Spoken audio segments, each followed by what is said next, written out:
Pay scale নিয়ে কর্মবিরতির ফলে কর্মচারীর ৭ প্রতিনিধিকে বৃহস্পতিবার যমুনায় ডেকেছেন প্রধান উপদেষ্টা। তো দর্শক, নবম পে স্কেলের আজকের সবচেয়ে আপডেট গুরুত্বপূর্ণ নিউজটি শেষ পর্যন্ত দেখুন এবং শুরুতেই চ্যানেলটি সাবস্ক্রাইব করে রাখুন পরবর্তীতে নবম পে স্কেলের সকল আপডেট সবার আগে পেতে। তো দর্শক, পে স্কেল গ্যাজেট জারি ও নতুন বেতন কাঠামো কার্যকরের দাবিতে সরকারি কর্মচারীদের চলমান কর্মবিরতি দেশের প্রশাসনিক ব্যবস্থায় ক্রমে তীব্র প্রভাব ফেলছে। টানা কয়েকদিন ধরে বিভিন্ন মন্ত্রণালয়, দপ্তর ও সংস্থায় কর্মচারীরা দায়িত্ব পালনে আংশিক অনুপস্থিতি থাকায় প্রশাসনিক কার্যক্রম স্থবির হয়ে পড়তেছে।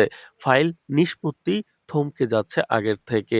সরকারি সেবা ব্যাহত হচ্ছে তুলনামূলকভাবে এবং সাধারণ নাগরিকদের দৈনন্দিন কার্যক্রমও প্রভাবিত হচ্ছে। এমন পরিস্থিতির মধ্যেই প্রধান উপদেষ্টা দায়িত্ব নেন এবং বৃহস্পতিবার সকালেই সিদ্ধান্ত নেওয়া হবে পে স্কেল আন্দোলনরত কর্মচারীদের ৭ জন প্রতিনিধি রাষ্ট্রীয় অতিথি ভবন যমুনায় ডেকে পাঠানো হবে।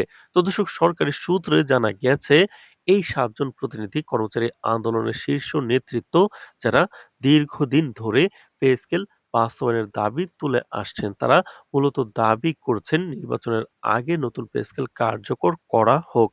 তবে সরকারের পক্ষ থেকে বারবার দেওয়া আশ্বাস এবং প্রতিশ্রুতির বাস্তবায়ন না হওয়ায় কর্মচারীদের মধ্যে তীব্র অসন্তোষ জন্মেছে।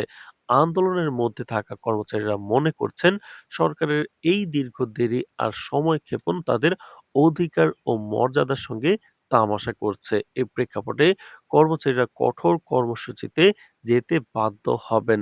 তারা শুধু অফিস বন্ধ রাখছে না, বরং সুশৃঙ্খল সমাবেশ এবং সচেতনতা বৃদ্ধির বিভিন্ন কার্যক্রমও পরিচালনা করছেন।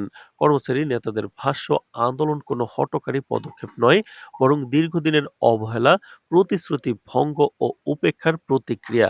তারা স্পষ্ট জানিয়েছেন আন্দোলনের দাবিগুলো না মানা পর্যন্ত কর্মসূচি চলবে এবং কোনো রকম ছাড় দেওয়া হবে না। তো দর্শক, ভিডিওটির এই মুহূর্ত পর্যন্ত যারা দেখছেন, চ্যানেলটি সাবস্ক্রাইব করে রাখুন পরবর্তীতে নবম পে স্কেলের যে কোনো গুরুত্বপূর্ণ আপডেট সবার আগে পেতে। তো দর্শক, প্রধান উপদেষ্টা এই পরিস্থিতি যথেষ্ট গুরুতর হিসেবে বিবেচনা করছেন। প্রশাসনিকভাবে এটি দেশের সরকারি ব্যবস্থায় এক অনির্ধারিত সংকট তৈরি করছে। ফাইল নিষ্পত্তি, সরকারি সেবা এবং দেশের প্রশাসনিক কার্যক্রমের স্বাভাবিক চলাচল সবই এই আন্দোলনের কারণে ব্যাহত হচ্ছে। এ কারণে প্রধান উপদেষ্টা নিজে উদ্যোগী হয়ে কর্মচারীদের ৭ প্রতিনিধি যমুনায় ডেকে পাঠিয়েছেন। এটি শুধু আলোচনার জন্য নয়, বরং সরকার এবং কর্মচারীদের মধ্যে একটি সুস্পষ্ট রোডম্যাপ নির্ধারণের প্রচেষ্টা। রাজনৈতিক বিশ্লেষকরা মনে করছেন এটি সরকারের জন্য এক ধরনের চাপ মোকাবেলার কৌশল, আবার অন্যদিকে আন্দোলনকে প্রশমিত করারও চেষ্টা। বৈঠকে নতুন পে স্কেল কার্যকর করার সময়সূচি, গ্যাজেট প্রকাশের প্রক্রিয়া এবং নির্বাচন পূর্ব বাস্তবায়নের সম্ভাবনা নিয়ে বিস্তারিত আলোচনা হতে পারে। তবে কর্মচারী প্রতিনিধিরা স্পষ্ট করে জানিয়েছেন তারা কোনো লোক দেখানো আলোচনায় সময় নষ্ট করতে চান না। তাদের দাবি, লিখিত প্রতিশ্রুতি ছাড়া বৈঠকের কোনো সিদ্ধান্তে তারা সন্তুষ্ট হবেন না। অন্যদিকে সরকারের পক্ষ থেকে জানানো হয়েছে বৈঠকটি অত্যন্ত গুরুত্বপূর্ণ। প্রধান উপদেষ্টা নিজে পরিস্থিতির গুরুত্ব অনুধাবন করছেন এবং সংকট নিরসনে একটি গ্রহণযোগ্য সমাধানের দিকে এগোতে চান। তবে বাজেট বাস্তবতা, নির্বাচনকালীন সময়সীমা এবং প্রশাসনিক জটিলতা বিবেচনায় রেখে সিদ্ধান্ত নিতে হবে। সরকারি সূত্রগুলো বলছে বৈঠকের ফলাফলের উপরে নির্ভর করছে আন্দোলনের ভবিষ্যৎ। কর্মবিরতি শিথিল হবে নাকি আন্দোলন আরো কঠোর রূপ নেবে।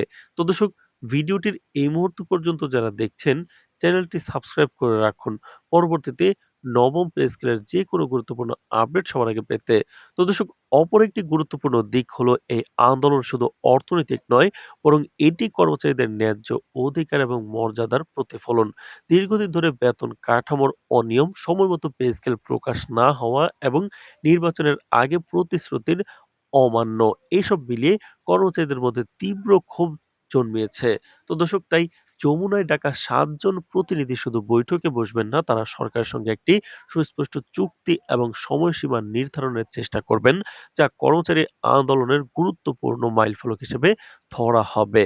সময়ের মধ্যেও সরকার দাবি মেনে না নিলে সারা বাংলাদেশের সকল কর্মচারীদের নিয়ে আগামী ৬ ফেব্রুয়ারি কেন্দ্রীয় শহীদ মিনার থেকে প্রধান উপদেষ্টার বাসভবন যমুনা অভিমুখী ভোকা মিছিল সহ পদমর যাত্রা অনুষ্ঠিত হবে। সর্বশেষ পরিস্থিতি থেকে বোঝা যাচ্ছে বৃহস্পতিবারের বৈঠক এক ধরনের মোড় হিসেবে দেখা হচ্ছে। এটি শুধু এক আলোচনার সুযোগ নয়, বরং সরকারি কর্মচারী আন্দোলনের ভবিষ্যৎ দিক নির্দেশনা নির্ধারণের এক গুরুত্বপূর্ণ মুহূর্ত।